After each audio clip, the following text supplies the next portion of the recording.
Then Stuti Astir. She will speak on anti-VEGF with the laser, overseas laser done alone in a preterm. नहीं वो नहीं है. She is not in a preterm baby with the AI in zone 2 posterior with traction. Good evening. I'll be discussing a case of aggressive ROP which was treated with combination therapy in one eye and laser therapy in the other eye. Preterm baby with gestational age 28 weeks and birth weight of 750 grams with suspected neurodevelopmental delay presented to us at 38 weeks. There was history of NICU stay for more than a month. Baby was anemic and MRI showed hypoxic ischemic injury to the brain. On examination, we saw aggressive ROP in both the eyes. In both the eyes, the zone was zone 2 posterior.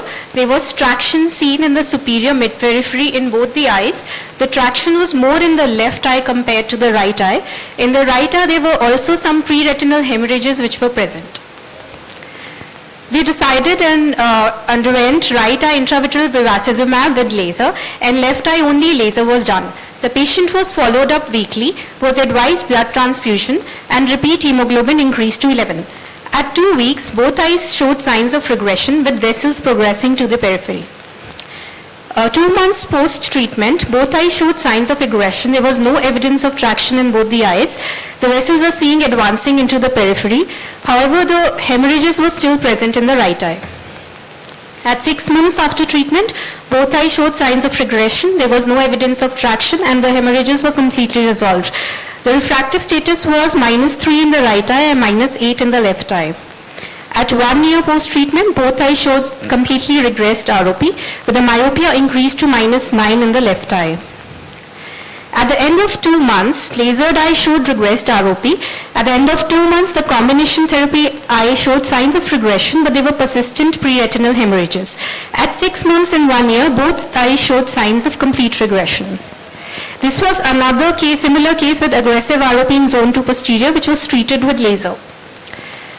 Anti-VEGF appears superior to laser for efficacy in treatment warranted ROP, especially in zone 1, posterior zone 2, and aggressive ROP. In the BEAT ROP study, they found that intravitreal bevacizumab monotherapy showed a significant benefit for zone 1, but not in zone 2 disease. It's not going, next slide. Now, what are the advantages of anti-VEGF in ROP? It promotes vascularization, expanded visual fields, lower risk of myopia, very sick infants, beneficial in aggressive ROP in zone 1 disease, shorter duration, easy to administer, and no need for anesthesia. The disadvantages are systemic side effects, risk of lens injury, iatrogenic breaks, risk of endophthalmitis, frequent follow-up and risk of reactivation, risk of increase in traction, persistent avascular retina.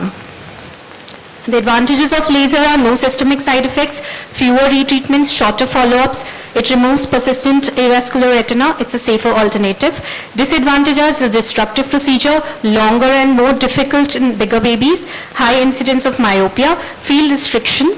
Very sick premature infants may not be able to undergo the duration of time needed for laser. So anti-VEGF is the treatment of choice in aggressive ROP zone 1 and type 1 zone 1 ROP. Zone 2 posterior aggressive ROP can be treated with either laser or anti-VEGF. Use of anti-VEGF should be titrated depending on the systemic condition of the baby. Anti-VEGF treated eyes should be monitored for absorption of pre-retinal hemorrhage and signs of reactivation. Laser needs to be added in cases of persistent avascular retina or in cases of reactivation as a rescue therapy. Anti-VEGF should be used in caution in patients with evidence of traction to avoid crunch phenomenon. Anemia is an important predictor for disease worsening, and blood transfusions help in improvement of the disease. Thank you. It was a very well documented and well presented case. Thank you, ma'am. So I just want to know what was the timeline difference between the anti-VEGF and the laser? Timeline difference? Difference between the that is time of injection and the laser. In the right eye, actually we gave anti-VEGF and we started with laser in the periphery because to take care of persistent avascular retina. So it was done in the same sitting because the patient presented to us very late, so we were scared that it will progress very rapidly. So we gave anti-VEGF and started a peripheral laser in the first sitting itself. So there was no gap between the laser and the anti-VEGF. The left eye was just done, laser was only done for the left eye. So you want to add something on that? Please, Mike.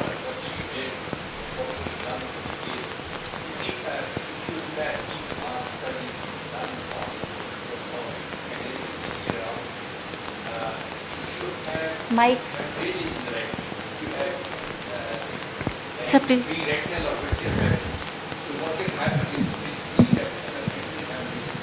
In case you have that associated with aggressive ROP, you need to be very aggressive, because that is where you would perhaps need laser immediately. You can't wait.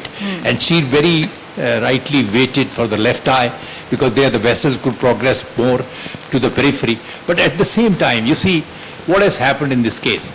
That is what we should also remember, that the both eye look at the refractive error. We blame more laser only, but the left eye has got much more refractive Myopia. Yeah. So this has been seen. So sometimes we don't understand it. In aggressive ROP, myopia can otherwise be very high. So despite that left eye was lasered later, vessels would have gone more ahead. This, and the myopia is -10 diopter, and in the right it is -4. But I think you need to be aggressive in case you see pre-retinal or retinal hemorrhages. Yes, then you do everything in one go. Otherwise they will go need lens-sparing vitrectomy. There will be a problem. The patient was very well counseled for Yes, vitrectomy yes. because Yes, presented yes. very No, no, late yes. and progressed in 24 hours. I think you did the right thing, and that's how you could get a good result in that, right? Thank you, sir.